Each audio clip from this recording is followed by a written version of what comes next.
Today is my first attempt at using the mold I made in a previous video to DIY a new Jetson Bolt Pro battery compartment.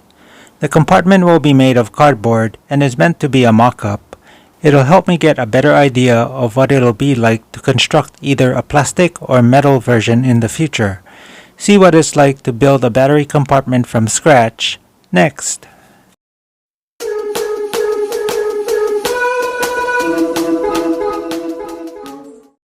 The easiest first step is to trace the sides of the compartment onto the construction material being used, in my case, cardboard. If the surface of both sides of the cardboard are not the same, remember to trace both sides of the mold onto the cardboard. For now, I'll cut out the compartment sides, close to but not on the cut line. I'll do the more accurate trimming later, but I won't capture it on camera to save time. So here are the completed cardboard side panels. As mentioned, I've cut them so the same color is facing outwards on both sides.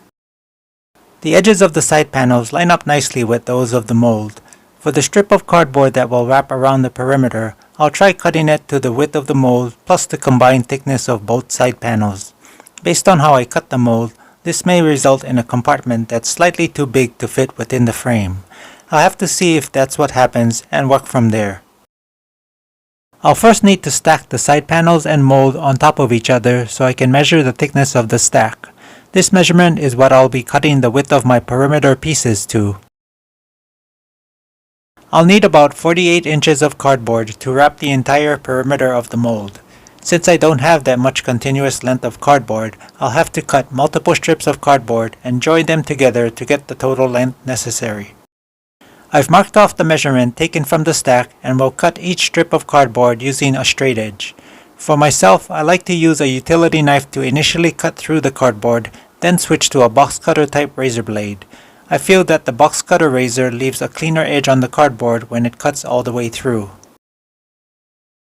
Holding the cardboard strip up to the perimeter side of the mold stack, the edge of the strip lines up perfectly with the top edge of the stack. These are the pre-cut compartment pieces necessary for constructing the new battery compartment. It would be the same if these pieces were metal, plastic, or fabric. Something that might add to what these pieces look like is how they'd be joined. What I have now is exactly what I need for gluing them together, but welding, riveting, or stitching them together might require additional material along the edges. I have to temporarily tape together one side of the seam between the two strips while I glue it together from the other side. The tape may get glued in place after the glue dries, so I'm prepared to cut it off with a razor if necessary. I'll spread out Elmer's glue with the paintbrush, also opening up the seam to get glue on the edges that will be touching. I'll cover the layer of glue with a sheet of brown wrapping paper to reinforce the joint and hopefully keep it from coming apart. The first glue up has dried overnight and it seems like it'll hold the two strips together as one piece now. On the other side, I don't need the tape holding the seam together, so I'll remove it. Now I can do the second glue up opposite from the first side. I'm not sure how the printed surface of the cardboard will take the glue, so to be safe, I'm sanding off some of the printed layer so the glue can be absorbed by the cardboard underneath. Same as before, but without the need to glue the seam, spread out a patch of glue large enough to fit the sheet of paper. Lay the paper down, then brush it over with a light coat of the glue that's already there. Right now, I have the cardboard side panels in place to reconfirm the width of the perimeter strip is correct. Checking the edges of the strip, it's pretty close. The next step is to bend the strip around the perimeter of the mold, but I won't be using the cardboard side panels while doing this. In the process of trying to wrap the cardboard around the mold, I found that it was a lot harder than expected to bend it into shape. I initially tried using the mold as leverage for bending, but the cardboard would not bend enough to create the correct contour. I found bending it over the table edge, then wrapping it around the mold worked best. With the shaping of the strip done, I now need to glue its two ends together. One important point to keep in mind during this step is to make sure the ends are glued together without leaving any slack between the strip and the mold. A tight-fitting strip will mean the cardboard side panels will also fit perfectly within the perimeter strip. To do this, wrap the strip around the mold. Overlap and pull the two ends together as tight as possible. Mark where one of the ends meets the overlapping strip. When gluing the ends together permanently, this mark helps align the edge correctly. I'm putting 4 small spots of goop glue on the strip, adhering the ends together where it was marked, taping the edges so the glued ends won't move out of place, then supporting everything with wood blocks on each side and holding it all together with a scissor clamp.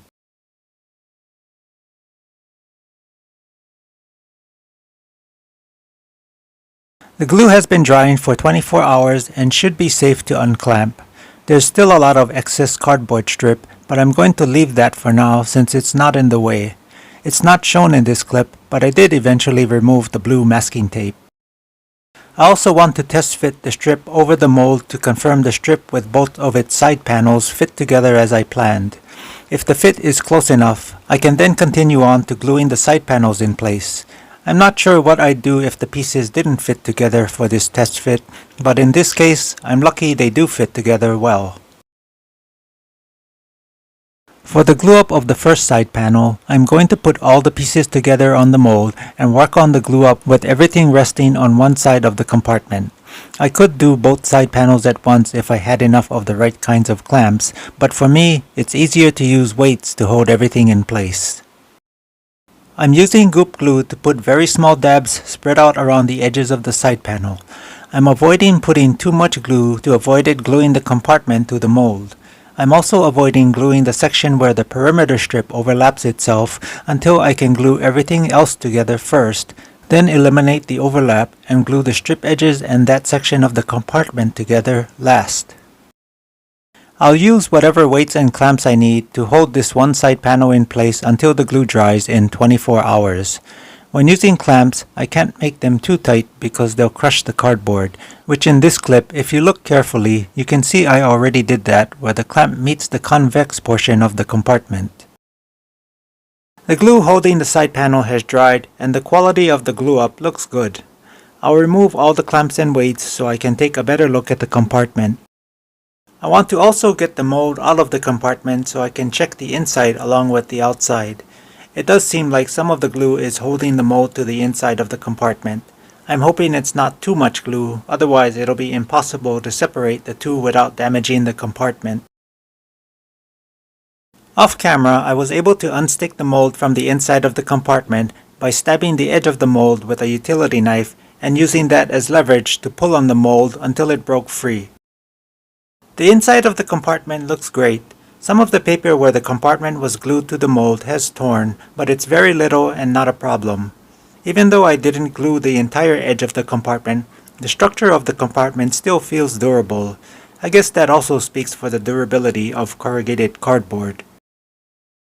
I'm now going to glue the other panel in place. I'm leaving the mold inside the compartment until everything is glued. Once this last panel is glued in place, I can then work on the concave section of the perimeter strip. To remove the overlap, I'll first need to mark the perimeter strip where it needs to be cut. I'll mark both sides of the strip where the edge of the overlap is visible, then connect both marks with a straight line. Using a razor blade from a box cutter, I'm making multiple cuts along the line drawn across the width of the perimeter strip until I've cut all the way through. Once cut, I'll be able to bend the perimeter strip away from the compartment for gluing purposes. Cutting off the overlap cardboard turned out to be harder than expected. I started out cutting my way inwards from the outer edges of the overlapped cardboard, but I ended up having to do the rest of it off camera. It took a little while. I've added some sticks to hold up the cardboard while I dab spots of glue where needed. Other than some possible touch-ups, this glue up should complete the gluing steps for the construction of the compartment. I'll clamp everything in place for a final time and leave it to dry for 24 hours. This time around, I realized I could use my steel ruler as a clamp support to help spread the load of the clamps more evenly across the cardboard. I'll look over the glue up one last time before leaving it till tomorrow, when I'll have one last chance to finally test fit it onto the Jetson. I've got my fingers crossed that everything fits. The glue has dried and the first thing I want to do is separate the compartment from the mold. To do this, I'm going to use a block of wood cut to a specific width. I'll tape a razor to the block of wood to make it into a cutter that will cut around the perimeter of the compartment at the height of the wood.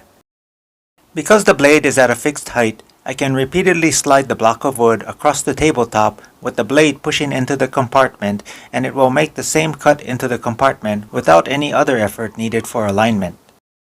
I'll slide the blade over and over while rotating the compartment till I've eventually cut all the way through the compartment around its entire perimeter. Separating the halves was worrisome because I didn't want to put too much pressure on the cardboard and possibly damage it. Luckily, using two flat-bladed tools was all I needed to pry the two halves apart. The narrow half was slightly glued to the mold but came apart easily. The wider half, because of its width, had to be pulled off side by side but also came apart easily. The whole reason I built a full compartment around the mold, then cut it in half, was to get the alignment of the two halves accurate. Other than mounting hardware for the two halves and also the frame, this is basically the completed compartment.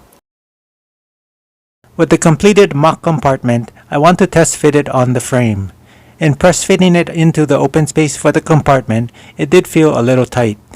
After pressing it in place as best I could see it was slightly too big by about the thickness of the perimeter strip. I decided to dismantle the mold in preparation for trimming the perimeter of the teardrop. Once I get the 3 teardrops separated, I can mark the edges to be removed and either saw or sand them off with the power tools I have. I don't have to remove much material, so I'm hoping this process will be easy. Here's the trim line I drew around the perimeter of the teardrop.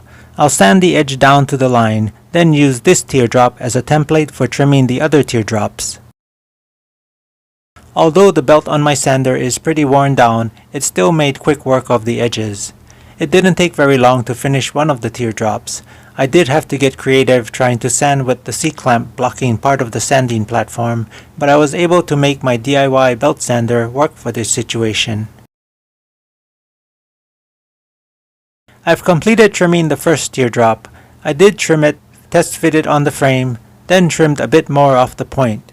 I then traced this teardrop onto the other 2 that still need to be trimmed, making sure to pay attention to the existing screw holes that must also be aligned.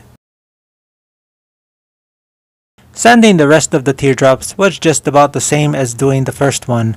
The only difference was that the remaining 2 had the spacers permanently glued to one side, so they did get in the way of sanding.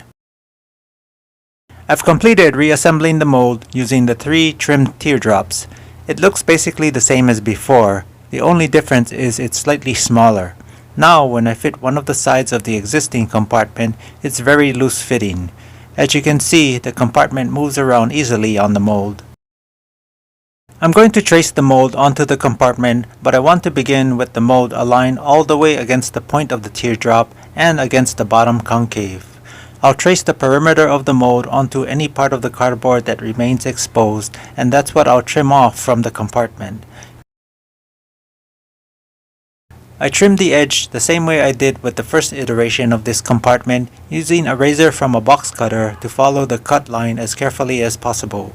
The fact that it doesn't need to be a perfect cut helps, but I did do a pretty good job at staying on the line. When cutting, avoid cutting through the full thickness of the cardboard all at once. Make shallow cuts going over each cut multiple times until the razor eventually makes its way through the thickness of the cardboard. This is what the completed cutout compartment looks like, with the leftover edge piece still connected to the perimeter strip. I'll have to cut the leftover from the perimeter strip so I can then glue the strip back onto the newly trimmed side panel. I need to be careful removing the leftover edge from the perimeter strip because I'm reusing the strip. As carefully as possible, cut through the glue between the leftover edge and the perimeter strip. It's very easy to start cutting into the perimeter strip without realizing it, so be careful of that. I've prepared the mold for glue up by pre-mounting tape strips around the mold which will hold the compartment together while the glue dries. While gluing, I'm putting very small dabs of glue where there is tape to hold that section together. The painter's tape didn't stick very well to the cardboard, but adding more tape by overlapping it over the existing strip worked to keep it in place. I did the entire perimeter and had to redo some pieces of tape, but finally got the compartment glued and secured together for drying. Now that the glue has dried for 24 hours, I can pull up on the compartment gradually around its perimeter until it comes loose. Some parts were glued to the mold, but because I had used very small dabs of glue on the compartment, the glue that dripped through to the mold wasn't a lot. The test fit of the compartment in the frame now fits perfectly. It's not too tight or too loose. There's a very slight gap between the compartment and the frame, which is exactly what I wanted. Of course, using the mold with a thinner material will leave a bigger gap, but the inside volume of the compartment will still be the same, which is what I feel is most important. Now that I have a mold for creating the perfect sized compartment, I'm going to work on redoing the other half of this compartment off camera since it's exactly the same process. When this video continues, I'll be attempting to use the mock compartment for my existing components to see how everything will fit within. I did reinforce the edges with a little more glue to add stiffness, especially where the cardboard tore from removing the tape.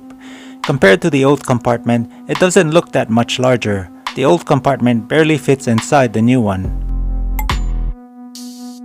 Where I see a big difference in size is when I put the cardboard compartment onto the frame and begin reorganizing where the battery and controller will fit. Where on my old compartment I had to cut off a piece of the compartment to get the battery to fit, now it fits in the new compartment without modifications. With so much additional space to play with, it gives me more flexibility for mounting the current battery and controller, as well as making it easier to potentially fit larger ones. I'm really happy with the possibilities this mock-up has shown me. Although, there's a video I came across on YouTube recently that put some ideas in my head which could take this mock-up to the next level. I came across this YouTube video of a guy using spray insulation to create the shape of a custom part for his car, then covering the final shape of the spray insulation with fiberglass. It was an impressive idea that reminded me of how surfboards are made. I felt I've already built the final shape of my compartment out of cardboard, I just need to make it more durable somehow. With that in mind, that's the end of this video. I'm glad I was able to see that the new compartment could actually fit a large battery and controller with room to spare. Be watching for the continuation of this video where I attempt to fiberglass this cardboard compartment in preparation for permanent use on my Jetson Bolt Pro. Leave your questions and comments in the comment section below. That's all I have for now, and I'll catch you in the next video.